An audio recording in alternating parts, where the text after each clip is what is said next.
Hey guys, welcome to Friday Fudge Ups, where I take you through how to fix little things that I know we commonly get wrong, or little mistakes that we make as nail techs. My name is Penny and I am the founder of Monaco Nail Academy, and let's just jump straight into this week's Fudge Up. So the one that I want to do this week is when you have way too much product at the cuticle and how to fix it. So you can see here on Sam's nail that it's that very common mistake of just having kind of like a lip of acrylic at the cuticle, and how on earth you're going to get that down and finely blended without cutting them or grazing them or that sort of thing.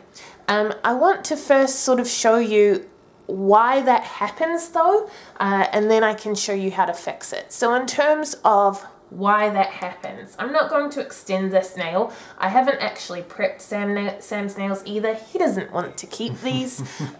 So I'm just going to show you the one bead, and I need you to pretend that there is a full nail here and this is the last bead that I'm applying. So I'm just picking up a fresh bead just off camera and then placing it down. And how this happens, how this sort of issue happens, is when you take your brush and you press onto the bead. Pretend it's closer, I'm just showing you the technique. So you press onto the bead, as opposed to, Sam doesn't need that. As opposed to if you were to do it correctly to avoid that, what you would do, I'm just picking up another bead. You place it down. Always wait when you place a bead down. You don't need to jump into it straight away. And then your brush needs to go over the bead. So you're not pressing into it like we did on the last one. Your bristles are over the bead.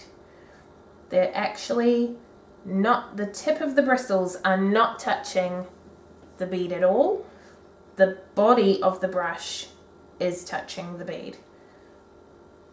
And that's how we get a really nice smooth transition at the back instead of having a little lip. So it's really about the bristles when you are pressing out a bead. You want them over the bead, not in the bead. So let's get rid of that before it cures. Alrighty, so if, however, it's just one of those days and too late, you've already done it and you've got a lot of product, what are you gonna do? Well, you really do need to blend this product. It's not, I mean, there is going to be times where it's just, it's tricky. But if you don't blend it in, then you are going to get lifting definitely. And it's sort of a catch-22 because if you overfile, you are also going to get lifting. So if you have time, if this is the first nail of the day, or of the set, sorry, just soak it off and do another one. If you have time to do that, I would highly recommend that you just do it again. However, if that is not an option for you and you've already done the full set and maybe you're a little bit new or you've panicked or the client has you in a rush or whatever the reason is and you are stuck with this, you are going to have to file it down. I'm not going to file any other part of this nail. Sam's not keeping it. I'm just going to show you how to file this lip and get that flush with the nail. So I wouldn't recommend using anything rougher than a 180 grit file. If you have softer, then even have something softer as you get close to the skin. What you're going to need to do is just really carefully run around that area. However, my file is flat against the nail. I think a big mistake is that a lot of people sort of come in at a really high angle trying to get in around the nail. That's not the first step. The first step is literally flat against the nail, so you're nowhere near skin at all. You are just thinning out that general area. Completely flat against the nail, not up. And that might mean that to start with, the lip that you created doesn't go away. That's okay. We're just thinning this area and creating something slightly more workable. So we come around. I'm holding it like a pen sort of thing. That's the the hold that I'm using on this file.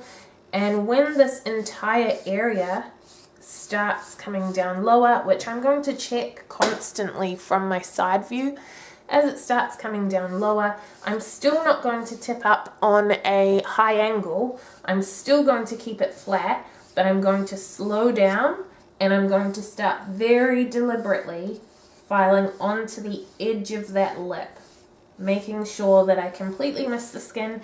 And you can tell clients as well, if you feel anything on your skin, do know that that is not normal. You shouldn't have any grazing or any uncomfortable feelings at all on your skin from the file.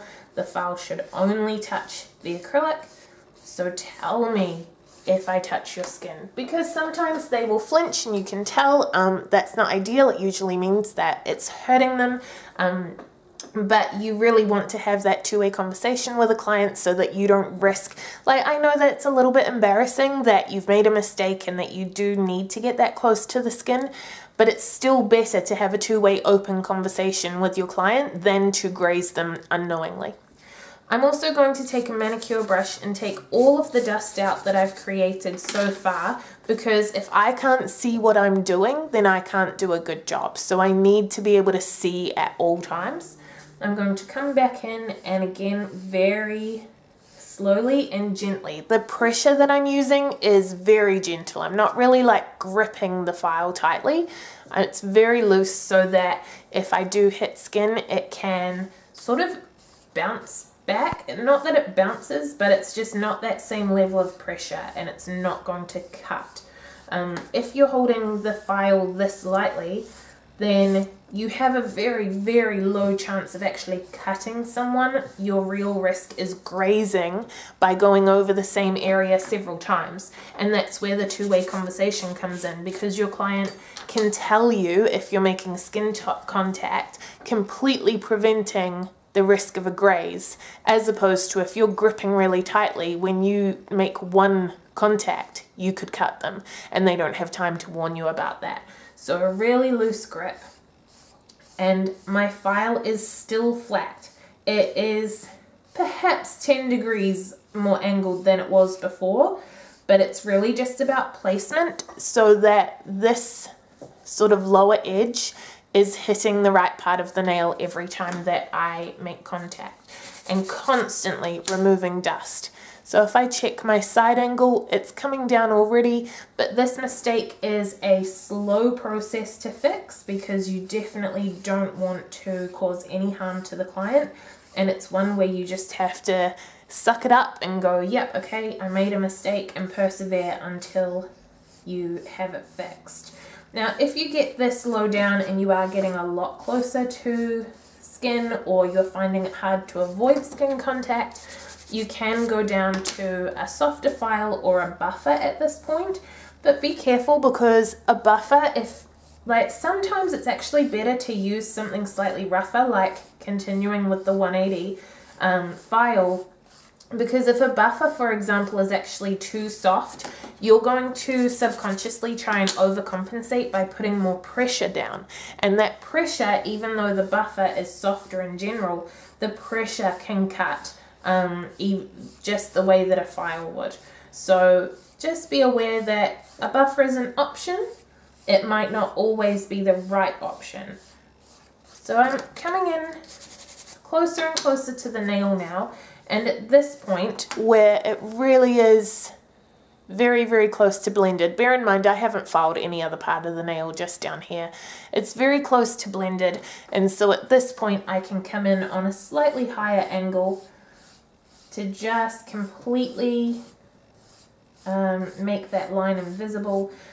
Do bear in mind that I don't recommend using cover powder for a full extension. I use them in these videos because you can see them better on camera. So don't look at my full cover powder extension and think that that's necessarily the right thing to do. Okay, so slow and steady wins the race. I personally would probably keep going on this for a little bit longer to get it perfectly blended. I don't think it is perfectly blended yet, but it's going to be more of the same. If you notice any lifting at all, which because you should have been using a blush or clear powder, you will see lifting. You will have to treat it like a backfill. Take away the lifting. You might need to reprime the natural nail and put a small bead in to replace it, because overfiling does cause lifting. You've got a much higher risk of lifting if you've filed as much as we have today, and that's going to be worse off. If the client loses the entire nail because it's lifted on day 1 and they lose it by day 5, you're going to cause a lot of damage to the nail. Whereas if you just take the time now, clip back any lifting, or preferably file back any lifting, reprime and reapply, then the nail's going to stay on and there'll never be sort of any proof that you ever made a mistake. Alrighty, so that's our Friday fudge up for this week. Comment below with a yes please if you want me to let you know when next week's Friday fudge up goes live, and otherwise I will see you then.